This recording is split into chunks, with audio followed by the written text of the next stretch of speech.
नमस्कार, दिन भर की बड़ी खबरों में आपका स्वागत है। मैं हूं आंचल। आज इस बुलेटिन में बात होगी बंगाल में चुनाव आयोग पर उठे सवालों की।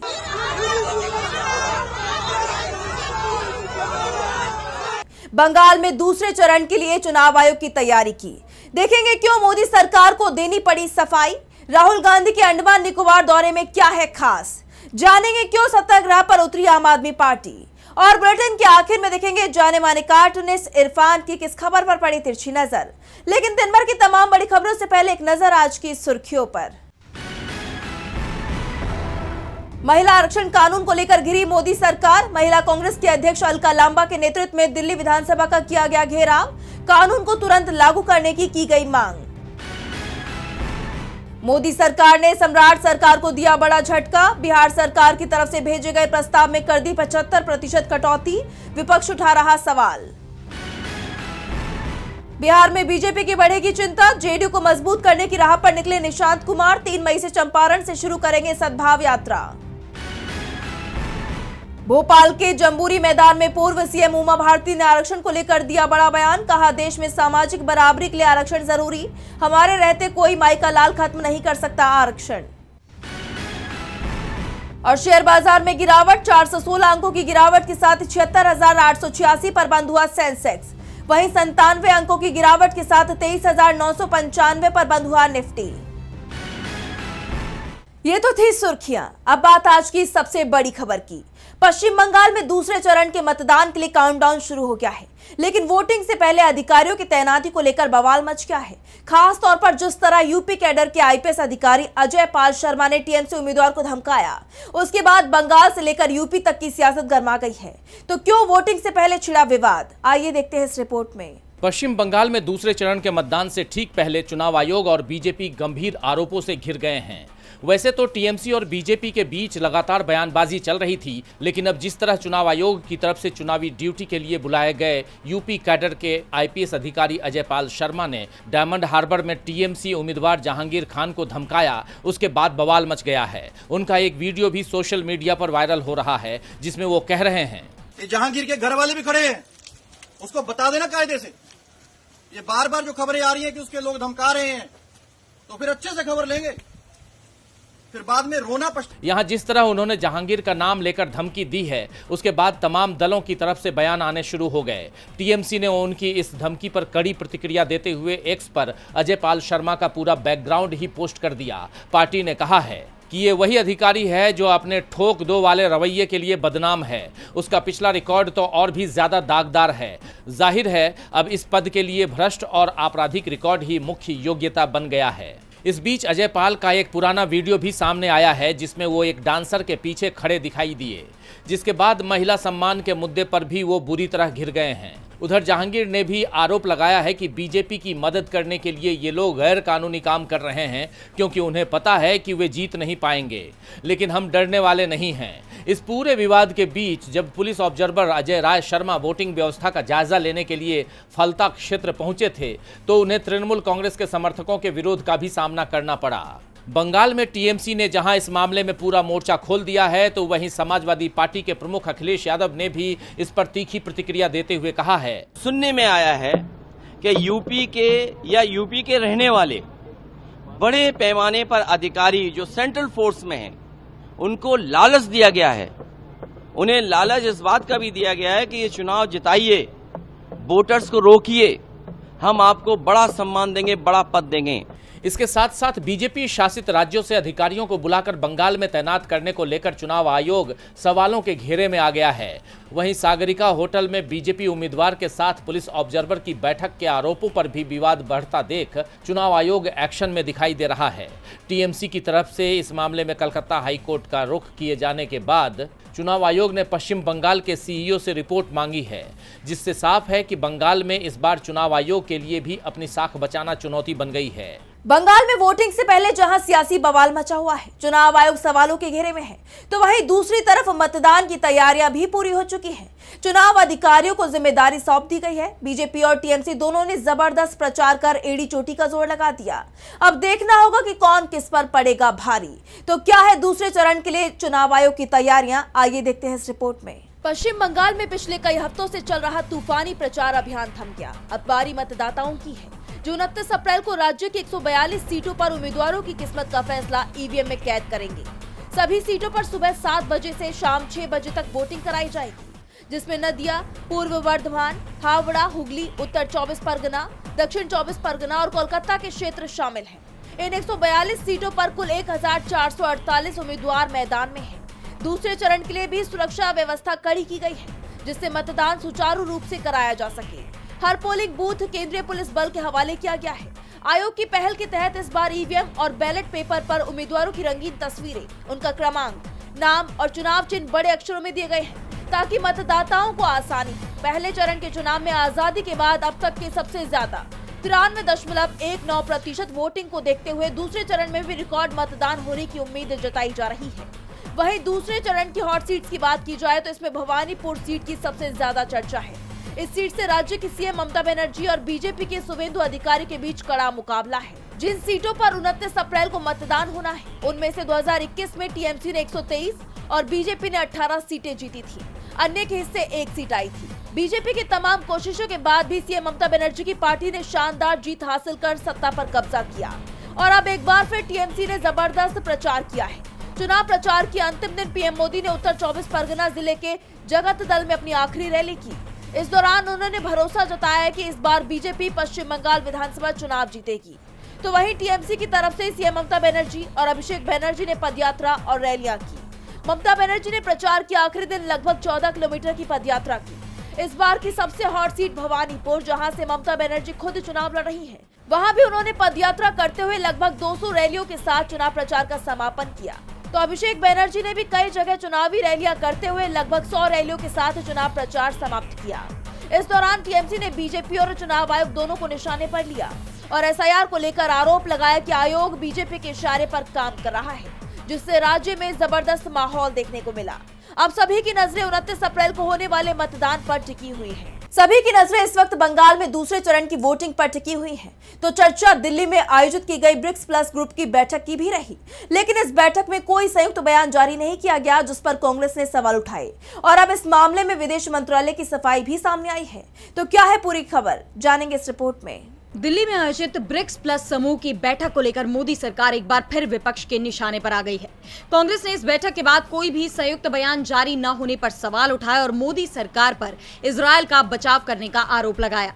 कांग्रेस ने तंजपूर्ण रूप से यहां तक कह दिया कि भारत के प्रधानमंत्री और इजरायल के प्रधानमंत्री स्पष्ट रूप से सोलमेट है और अब इजरायल विशाल और शोषणकारी मोदानी साम्राज्य का एक महत्वपूर्ण हिस्सा भी बन गया है, जिसके बाद सरकार बुरी तरह घिर गई और अब उसकी तरफ से अपने बचाव में सफाई भी पेश की गई। विदेश मंत्रालय ने बताया कि 24 अप्रैल को नई दिल्ली में आयोजित ब्रिक्स के उप विदेश मंत्री और मध्य पूर्व व उत्तरी अफ्रीका यानी मेना के विशेष दूतों की बैठक के बाद कोई संयुक्त बयान जारी नहीं किया जा सका। इसका मुख्य कारण पश्चिम एशिया में चल रहे मौजूदा संघर्ष पर सदस्य देशों के बीच आम सहमति का न बन पाना था, जबकि इससे पहले नई दिल्ली में आयोजित भारत अरब लीग विदेश मंत्रियों की बैठक के दौरान जो संयुक्त बयान जारी हुआ था, उसका फलस्तीन सहित वहां मौजूद सभी पक्षों ने पूरा समर्थन किया था। दरअसल इससे पहले कांग्रेस सांसद जयराम रमेश ने इस बैठक को लेकर मोदी सरकार पर आरोप लगाया था कि ब्रिक्स प्लस के उप विदेश मंत्रियों और विशेष दूतों की बैठक बिना किसी संयुक्त वक्तव्य के समाप्त हो गई। ईरान और यूएई दोनों ही 11 सदस्यीय ब्रिक्स प्लस का हिस्सा हैं और पश्चिम एशिया में चल रहे युद्ध पर उनके अलग अलग रुख स्वाभाविक है। लेकिन जो बात चौंकाने वाली और शर्मनाक है वो ये है कि संयुक्त वक्तव्य न आने का एक और कारण भारत का इजरायल और फलस्तीन पर भाषा को नरम करने पर जोर देना था, जिसे रूस, चीन, ब्राजील, दक्षिण अफ्रीका, मिस्र, इथियोपिया, इंडोनेशिया, यूएई और ईरान के प्रतिनिधियों ने स्वीकार नहीं किया। भारत दुनिया का एकमात्र प्रमुख देश है जो इजरायली शासन के साथ इतनी दृढ़ एकजुटता दिखा रहा है, जबकि इजरायल गजा में मानवता के खिलाफ अपराध जारी रखे हुए है, दक्षिणी लेबनान पर भारी बमबारी कर रहा है। कांग्रेस सांसद के तीखे बयानों ने सरकार को, खासतौर पर पीएम मोदी को कटघरे में खड़ा कर दिया है, जिसके बाद उन्हें सफाई देने पर मजबूर होना पड़ा। लेकिन सवाल ये है कि क्या मोदी सरकार की तरफ से पेश की गई ये सफाई उस पर उठ रहे सवालों को खत्म कर पाएगी? क्या सरकार इन आरोपों से अपना दामन साफ कर पाएगी? बहरहाल ये आने वाले वक्त में साफ हो जाएगा। एक तरफ जहां मोदी सरकार बुरी तरह से घिरती दिखाई दे रही है, तो कांग्रेस मजबूत होती नजर आ रही है। कांग्रेस सांसद राहुल गांधी अंडमान निकोबार दौरे पर रहे। इस दौरान उन्होंने पार्टी कार्यकर्ताओं में जोश भरा, आम जनता से मुलाकात कर उनकी समस्याएं सुनी। इतना ही नहीं, उन्होंने प्रवासी परिवारों और पूर्व सैनिकों से मुलाकात की, जिसकी तस्वीरें चर्चा का विषय बन गई हैं। देखिए रिपोर्ट। कांग्रेस सांसद राहुल गांधी का अंडमान निकोबार दौरा अब अपने अंतिम चरण में पहुंच चुका है, लेकिन इस दौरे की गूंज राष्ट्रीय राजनीति में साफ सुनाई दे रही है। अपने दौरे के आखिरी दिन राहुल गांधी ने गांधीनगर के कम्युनिटी हॉल में प्रवासी परिवारों और पूर्व सैनिकों से मुलाकात की, जहां उन्होंने उनकी समस्याओं को सुना और समाधान को लेकर सार्थक चर्चा की। इस दौरान राहुल गांधी ने ग्रेट निकोबार द्वीप के लिए प्रस्तावित 92,000 करोड़ रुपए की मेगा इंफ्रास्ट्रक्चर परियोजना का खुलकर विरोध किया। साथ ही कहा कि इस तरह की परियोजनाएं न सिर्फ पर्यावरण के लिए खतरा हैं, बल्कि इससे स्थानीय आदिवासी समुदायों का बड़े पैमाने पर विस्थापन भी हो सकता है। विकास जरूरी है, लेकिन वो ऐसा होना चाहिए जो प्रकृति और लोगों के अधिकारों को नुकसान ना पहुंचाए। इतना ही नहीं, पोर्ट ब्लेयर में आयोजित कांग्रेस सम्मेलन में राहुल गांधी ने पार्टी कार्यकर्ताओं और नेताओं को भी संबोधित किया। अपने संबोधन में राहुल गांधी ने संगठन को मजबूत करने और जमीनी स्तर पर लोगों से जुड़ने पर जोर दिया। साथ ही स्थानीय आदिवासी प्रतिनिधियों से मुलाकात कर उनके अधिकारों की रक्षा के लिए दिल्ली में आवाज उठाने का भरोसा भी दिया। राहुल गांधी का ये दौरा एक बार फिर उनकी उस छवि को मजबूत करता दिख रहा है, जहां वो सीधे जनता के बीच जाकर संवाद करते हैं। यही कारण है कि उनके इस दौरे को राजनीतिक तौर पर काफी अहम माना जा रहा है और इसकी चर्चा अब तेज हो गई है। राहुल लगातार जनता के बीच पहुंच रहे हैं, तो आम आदमी पार्टी ने तो मोर्चा ही खोल दिया है। दिल्ली की सियासत में पूर्व सीएम अरविंद केजरीवाल के फैसलों ने तहलका मचाया हुआ है।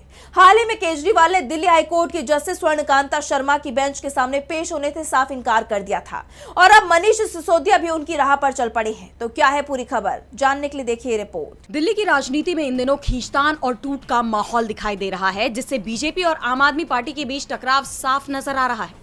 इस बीच दिल्ली के पूर्व सीएम अरविंद केजरीवाल के फैसले लगातार सुर्खियों में बने हुए हैं और अब मनीष सिसोदिया ने भी कुछ ऐसा कर दिया है जो चर्चा का विषय बन गया है। आम आदमी पार्टी के नेता मनीष सिसोदिया ने भी दिल्ली हाईकोर्ट की जज जस्टिस स्वर्णकांता का बहिष्कार कर दिया है। उन्होंने आबकारी नीति मामले में जस्टिस स्वर्णकांता को खत लिखा, जिसमें मनीष सिसोदिया ने साफ कहा कि अब वो उनकी अदालत में पेश नहीं होंगे और ना ही उनकी तरफ से कोई वकील पेश होगा। सिसोदिया ने लिखा कि मेरी तरफ से कोई भी वकील पेश नहीं होगा। आपके बच्चों का भविष्य तुषार मेहता के हाथों में है। मुझे न्याय की उम्मीद नहीं है। अब मेरे पास सत्याग्रह के अलावा कोई रास्ता नहीं बचा है। सिसोदिया ने भी आरोप लगाया कि जज के बच्चों को केंद्र सरकार के वकीलों के रूप में पैनल में शामिल किया गया है।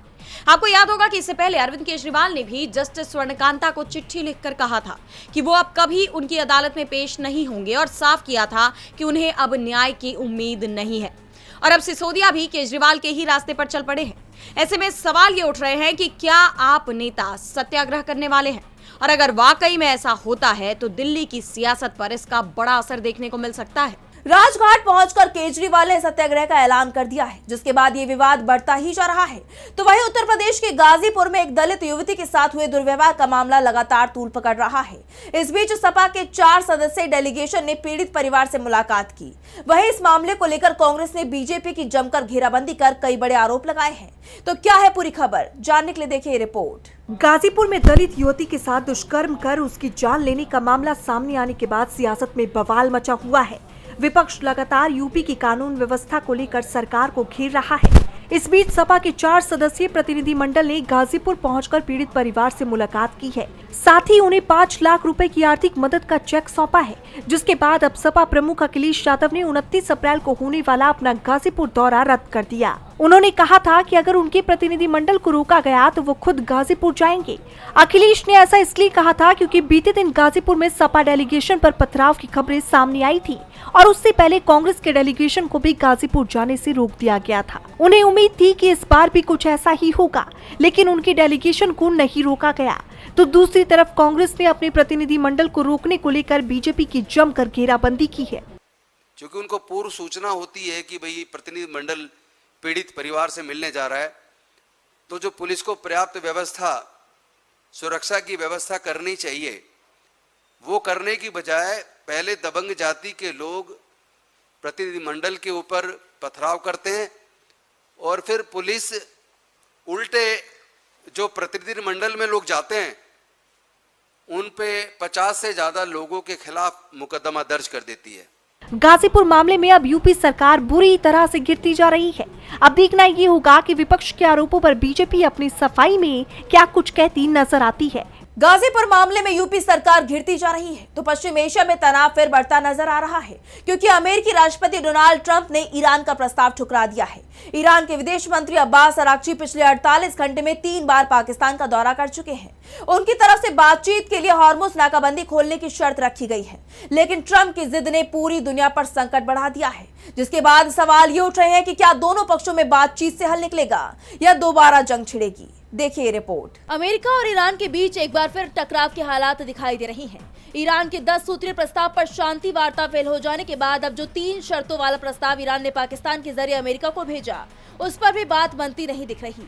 अमेरिकी राष्ट्रपति डोनाल्ड ट्रंप ने परमाणु कार्यक्रम पर बाद में बात करने की शर्त पर नाराजगी जताई है, जिसके बाद एक बार फिर दोनों पक्षों में तनाव बढ़ता नजर आ रहा है। जहां अमेरिका के विदेश मंत्री मार्को रूबियो ने हॉर्मुज स्ट्रेट को लेकर ईरान पर आरोप लगाया कि जो काम ईरान परमाणु हथियारों से करना चाहता है, वही वो अभी तेल के जरिए कर रहा है। वो गर्व से कह रहा है कि वो दुनिया की 20 से 25% एनर्जी को रोक सकता है। सोचिए, अगर ईरान को परमाणु हथियार मिल गए तो वो पूरे क्षेत्र को बंधक बना लेगा। एक तरफ जहां ईरान ने हॉर्मुज स्ट्रेट खोलने पर सहमति जताई है, इस शर्त पर कि अमेरिका उसकी 3 मांगे मान ले, लेकिन अमेरिका इसके लिए तैयार नहीं हो रहा और अब वो हॉर्मुज को लेकर ईरान के खिलाफ दुनिया को भड़काने की कोशिश में जुटा हुआ है। आप जानते हैं कि हॉर्मुज स्ट्रेट बंद होने से दुनिया में ऊर्जा संकट खड़ा हो गया है, इसलिए फिलहाल हॉर्मुज का मुद्दा ईरान अमेरिका संघर्ष के केंद्र में बना हुआ है, लेकिन ईरान भी पीछे हटने को तैयार नहीं है।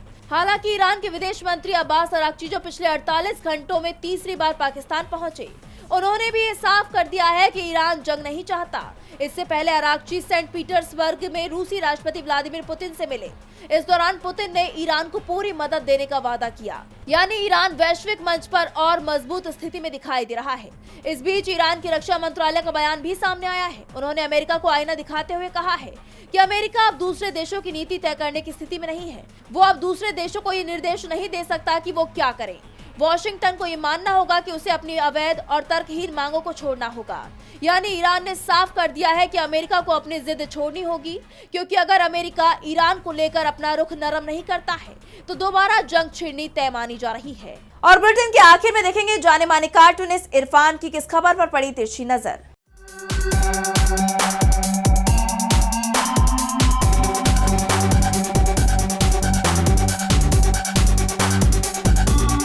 बीजेपी के नए राष्ट्रीय अध्यक्ष नितिन नवीन अब अपने रूप में जम रहे हैं। कल जयपुर में उनके स्वागत में बहुत बड़ी बड़ी तैयारियां बीजेपी ने की, जैसे कि 11 जगह उनके लिए स्वागत में मंच लगाए गए। उनके ऊपर टनों फूल जो है जेसीबी के जरिए डाला गया, उनका स्वागत किया गया और इस तरह से कलश यात्रा वगैरह भी निकाली गई।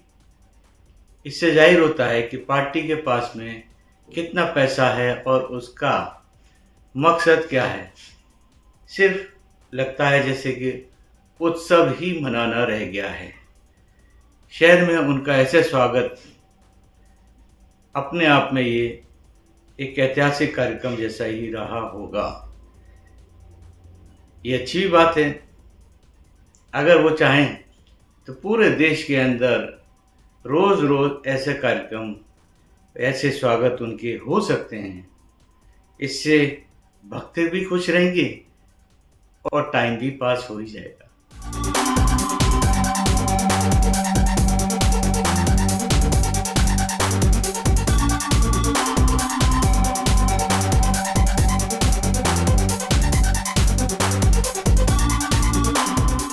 बहुत बहुत शुक्रिया इरफान जी। तो आज इस बुलेटिन में इतना ही। आप देखते रहिए टीवी लाइव। नमस्कार।